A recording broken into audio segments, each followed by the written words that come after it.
عام طور پر اسلام کے اجزاء یعنی اسلام کے پارٹس 5 چیزیں بتائی جاتی ہیں۔ نمبر 1 عقائد، نمبر 2 عبادات، نمبر 3 اخلاقیات، نمبر 4 معاملات، نمبر 5 معاشرت۔ اگر ان کو اختصار کے ساتھ ان شارٹ کہا جائے تو 2 ہی چیزیں اسلام کی بنیاد ہے، ایک عقائد اور دوسرے اعمال۔ عقائد کا تعلق دل سے ہے اور اعمال کا تعلق بدن سے ہے۔ تو آپ اندازہ لگا سکتے ہیں کہ عقائد کا سیکھنا کتنا ضروری ہے، اس لیے کہ اگر اعمال میں کچھ کمی ہوگی تو ہو سکتا ہے اللہ تعالیٰ معاف کر دے، لیکن اگر عقیدے میں کوئی اگر گڑبڑی ہوگی تو اللہ تعالیٰ کے یہاں اس کی کوئی معافی نہیں ہے۔ اس لیے عقائد کا سیکھنا بہت زیادہ ضروری ہے۔ بسم اللہ الرحمن الرحیم۔ ایک صاحب نے پوچھا ہے کہ آپ روزانہ عقائد پر ویڈیوز تو بنانے والے ہو، لیکن ذرا یہ تو بتائیے کہ عقائد کہتے کسے ہیں؟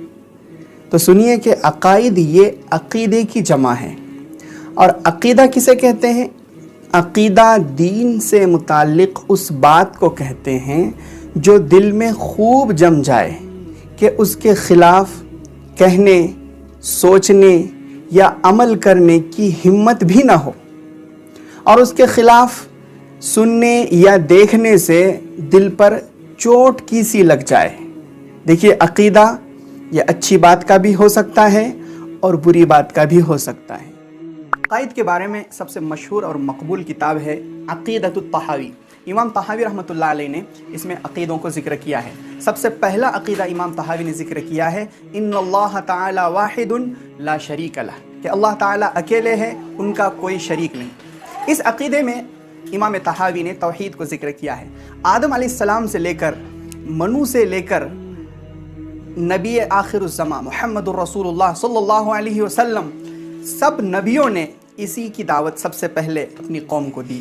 وہ جس چیز کی دعوت دی وہ یہی توحید تھی۔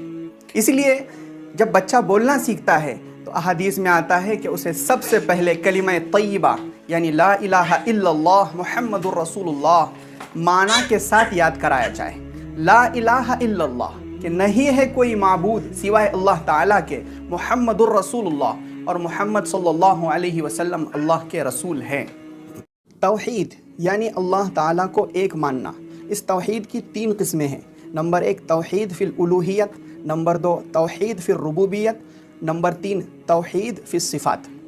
توحید فی الالوہیت کا مطلب یہ ہے کہ اللہ تعالیٰ کو اس کے الہ ہونے میں، معبود ہونے میں، عبادت کے لائق ہونے میں ایک ماننا، یعنی اللہ تعالیٰ کے سوا کوئی بھی عبادت کا لائق نہیں ہے، اس بات کا عقیدہ رکھنا توحید فی الالوہیت کہلاتا ہے۔ اسی کا تذکرہ قرآن کریم میں بار بار آیا ہے، لا الہ الا انا فاعبدنی، کہ میرے سوا کوئی معبود نہیں۔ اللہ تعالیٰ فرماتے ہیں میرے سوا کوئی معبود نہیں، تم میری ہی عبادت کرو۔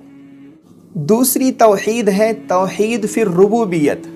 توحید فی الربوبیت کا مطلب یہ ہے کہ اللہ تعالیٰ کے رب ہونے یعنی پرورش کرنے والا ہونے اور خالق ہونے یعنی پیدا کرنے والا ہونے میں اللہ تعالیٰ کو اکیلے ماننا، کہ اللہ تعالیٰ اکیلے پیدا کرنے والے، اکیلے پرورش کرنے والے، اکیلے رب ہیں۔